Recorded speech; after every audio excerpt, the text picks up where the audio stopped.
Good morning, my subs. Come back after the intro, and I've got a video on cordage.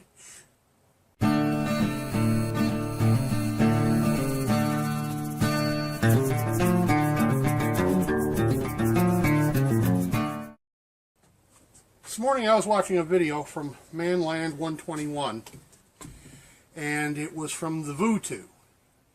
And sad to say, I couldn't make it down there this year, guys. Yeah, well, finances being what they are, I just didn't have the scratch to go.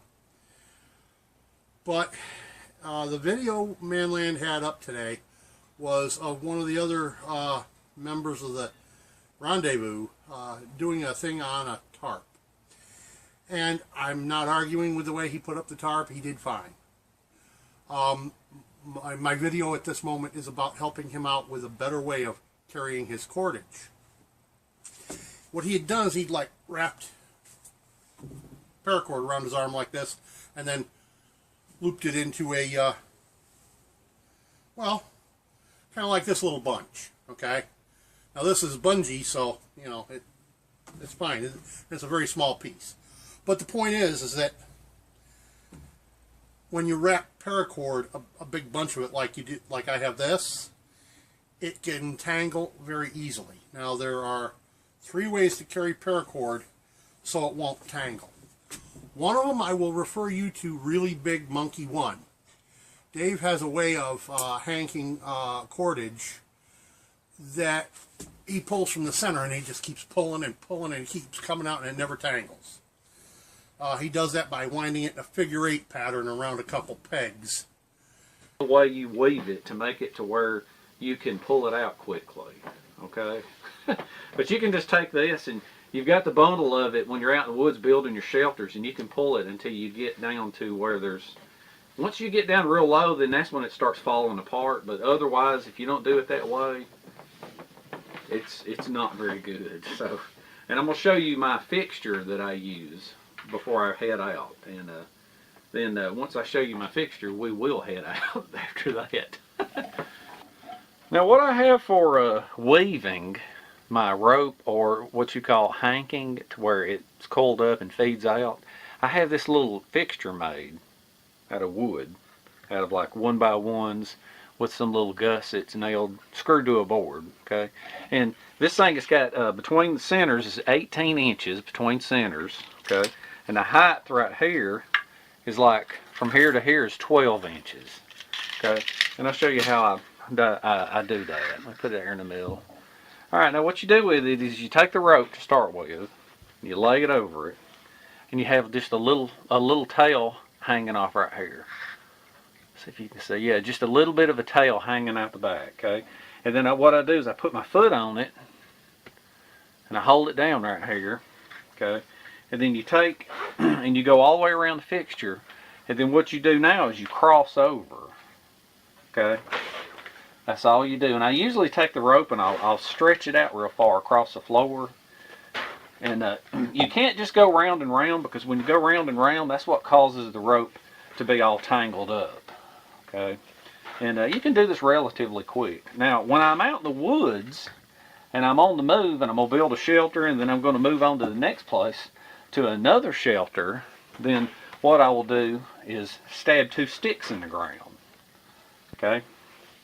What you do is you do that until you have just a little bit hanging off, okay? And you'll learn from judgment how much to leave hanging off, and that's not enough, so I'm going to leave a little bit more. Now what you do next is you reach down and you grab the entire thing with your hand, okay? And then you work it off. You pull it up. Let's see. Put my foot under there. You want to slide it off. Okay, now. I haven't got you in the camera. Okay, now. You just saw how I wrapped that up. So what I do now is I take the long end. Let's see if I can get this. And you wrap it around. And you can see where it curved over right here. And you want to wrap it completely over right there. Wrap it around twice, just like that, okay? And then what you want to do is you just want to wrap it,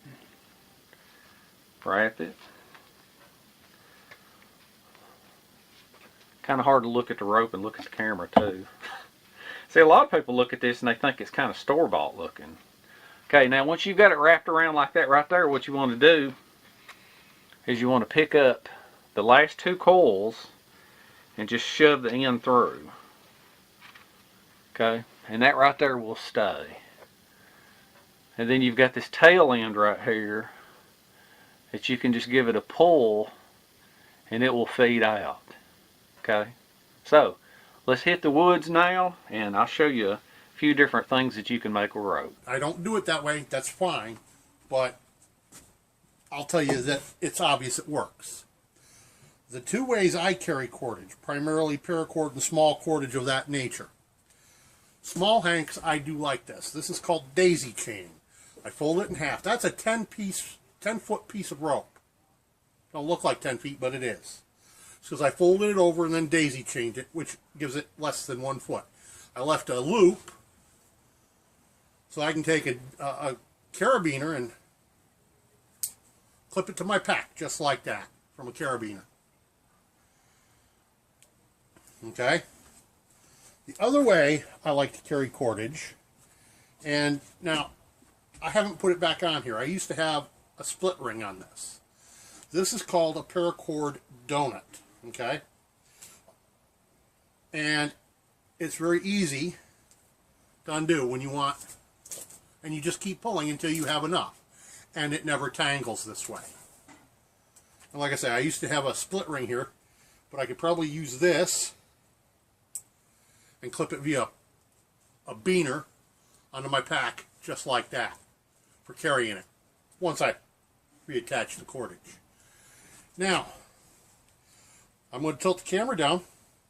I'm going to show you just how this is done.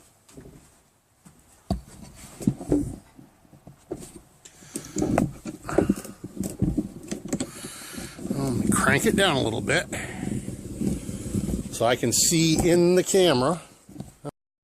Okay, I'm not going to tear down the whole paracord donut to do this for you. What I'm going to do is show you with just some of it from the get. So to start this off, you're going to wrap this around your hand, and you're going to create a big loop. Now I don't go too many wraps for this part.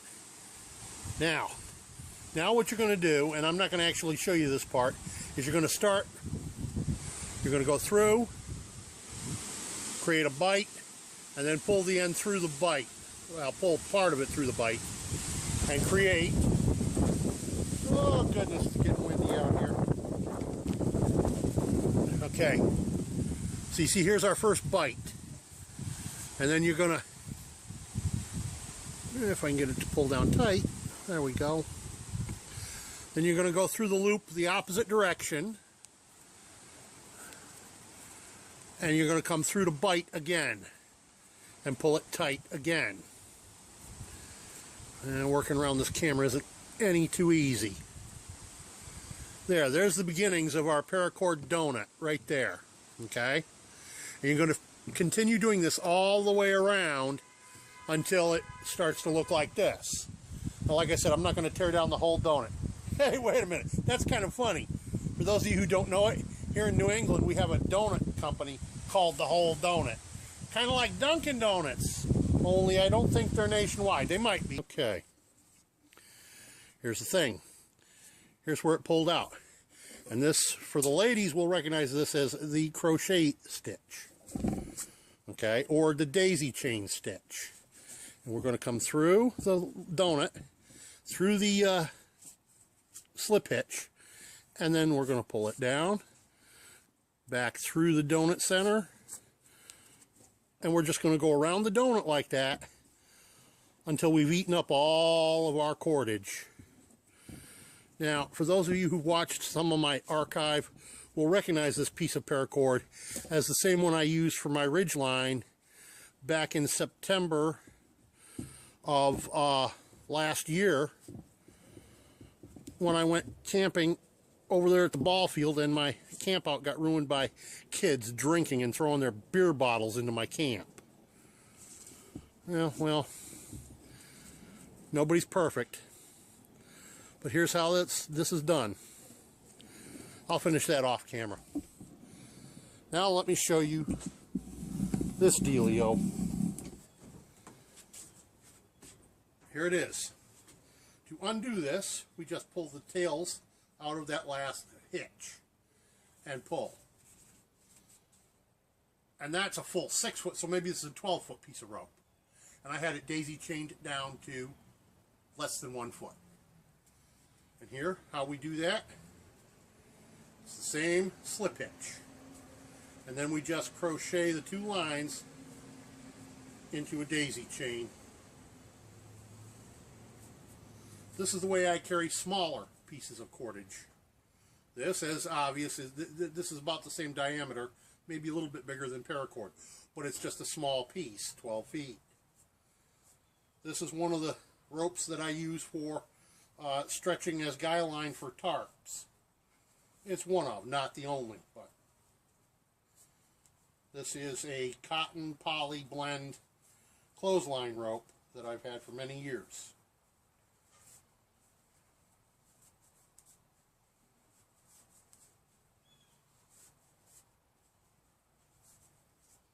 And have used it for a very long time for this very purpose.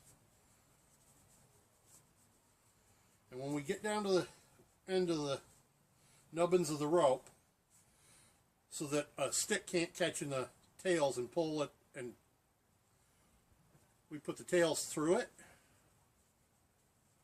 and we dress them down just snug, and then we can hang it from a beaner on our pack, and that's good to go. And if you don't want it flopping around, you can always put another beaner on this end and clip it down so it's tight, or you can bring it back up here and grab it into the same beaner if you want. Trouble is with that, you now have a loop where a stick can catch in when you're walking through the woods. It's the only reason I don't do that. I'd rather have it dangling and flopping a little bit from the back of my pack. But swinging back and forth like this behind me, it's not likely to catch on at anything, because that's how I clip it to my pack. So there's some advice from the smithy. Oh, there's one more kind of cordage I carry, and this one I brought out here because I thought it was kind of funny. This is, for those of you who know what you're looking at, this is exactly the same as number 18 bank line with one proviso. This don't have the tar on it. Now, why would I have this kind instead of tarred bank line? Well, because this is better for netting. I break that down into its individual strands and make nets from this. It's still nylon twine. But here's the part that I thought was funny.